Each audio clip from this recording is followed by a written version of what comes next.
Hello everybody and welcome to our Robin Wood briefing for Year 6. We've decided against doing a live meeting just because we found it easier for everybody to attend. It means you can watch this back at any opportunity, and if you have any questions you may be able to scan back through this PowerPoint, or you will be able to contact the office with any concerns or any queries that you've still got after this meeting by either the admin email or by ringing through to school, and we'll do our best to try and answer these questions as we go through them. So our Robin Wood trip this year for Year 6 is going ahead. It's still within the guidelines for the government for residentials to be able to take place.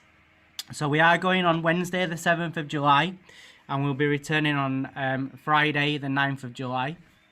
So I'm going to go through all the details around Robin Wood and how your child will get on there and what they'll be doing, and anything that you need to think about in terms of preparing and planning and packing for the trip. So, on Wednesday the 7th of July, okay, there's a couple of bits of important information for us. So you'll need to arrive at school no later than 8:20 a.m. The coach is booked to leave around about 8:30. It may leave between 8:30 and 9 o'clock, depending on how we get on with registering the children, sorting and arranging their bags, and being prepared. I know some parents will like to stand and wave us off, but just be aware it may not leave until school till about 9 a.m. So for that morning, children will need to arrive in suitable clothes for a long walk, and it's the same clothes that they will do all the activities in for that day.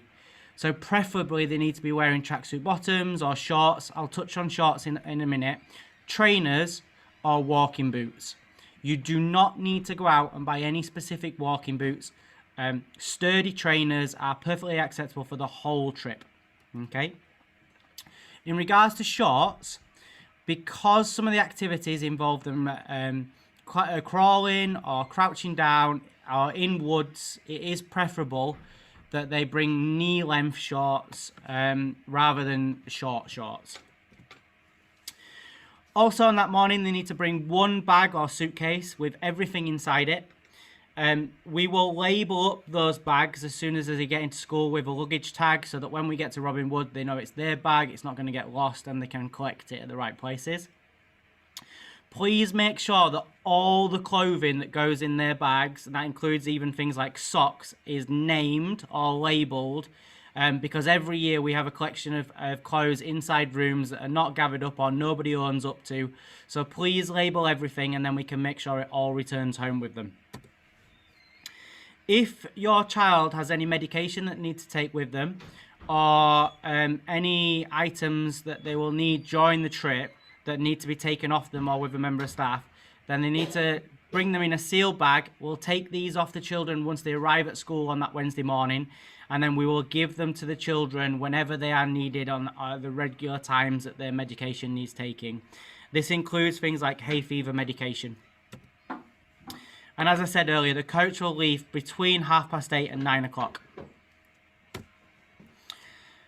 Right, what to bring with you. So you all should have had the clothing list, which is on the screen for you. Whilst it's a long list, it just covers all the different items of clothing, and this list makes sure that if we do have any accidents or anything like that, we are covered for everything that they will need during the trip.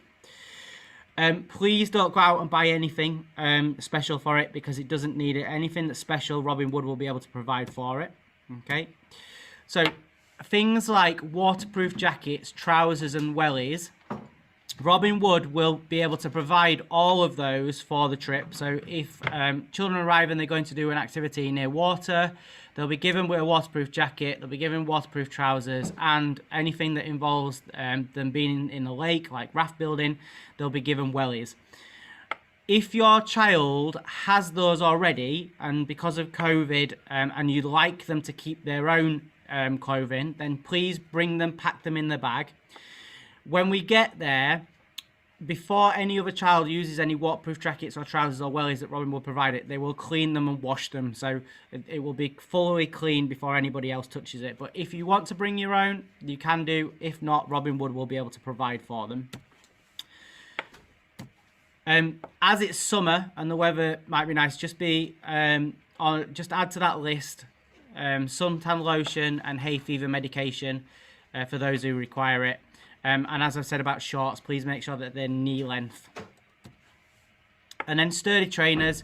So sturdy trainers is what they need for the trip. If they've got walking boots, brilliant. But don't go out and buy anything special. And then last thing, just remember that in their toiletries, they'll need their toothpaste, toothbrush, and some shower gel for the showers. Okay, what not to bring. So all these are items that we like you not to pack for them, please. So don't bring any expensive clothing. If you don't want it to get damaged, then don't bring it. No jeans, they're not suitable for this journey, and no evening wear, so they won't have an opportunity to get changed for an evening or have a party or anything like that, so they don't need any special clothing for evening. They don't need any money this year, as there's no tuck shop due to COVID, so they won't have an opportunity to go to the tuck shop and buy any sweets or fizzy drinks or anything like that. And please don't pack them in the bag. They're not allowed them in the room, sweets or snacks. So please don't put any of them in the bag. They've got adequate food throughout the day. And where children need a snack during the day, there are some available. And then no electronics, and that includes mobile phones, cameras, or expensive watches, or any personal belongings that, if lost, would have an impact on the child, or you would miss, then please don't send it. No aerosol cans, so roll-ons are absolutely fine, but no aerosols, because they do set the fire alarms off, and some people have allergies to aerosols, so please don't send those. Okay.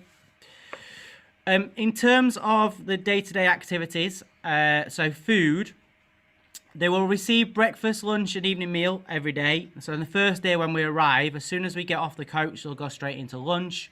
On the screen, you can see a typical lunch menu. So on the first day, it's likely to be spaghetti hoops on toast, ravioli on toast, ham sandwich, jam sandwich, cheese sandwich, tuna sandwich, and a selection of other things. And they also get like a packed lunch to start with.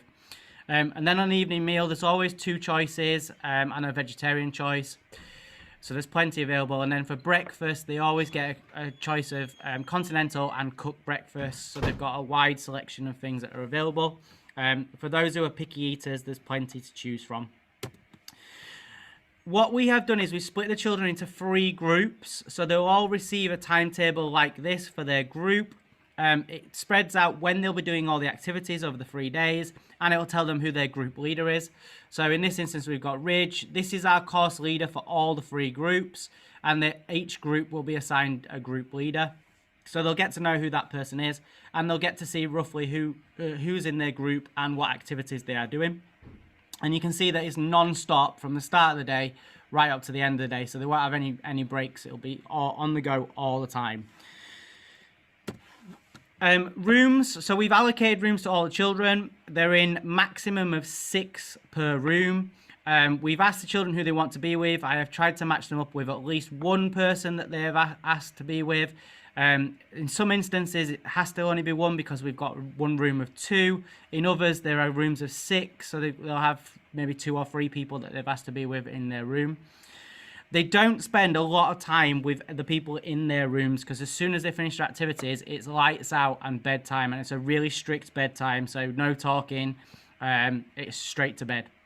And hopefully they'll be so tired anyway that it won't have an impact. Rooms are single gender rooms. We are in a block specific to our school, so there'll be no mixing throughout the whole trip between schools. They will just stay in our school bubble due to COVID. At night time, the Robin Wood staff will switch, so they've got nighttime staff. They will be on patrol in the corridors at all times. Inside the rooms is a call button, so if at any point during the night they need to speak to a Robin Wood member of staff, and that Robin Wood member of staff is not sat on patrol on that corridor at that specific time, they just press the call button and an adult will be with them within 2 to 3 minutes.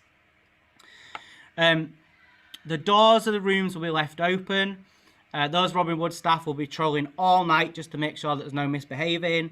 Children are able to just get up from their room, walk to the toilet if they need it, and then go back to sleep.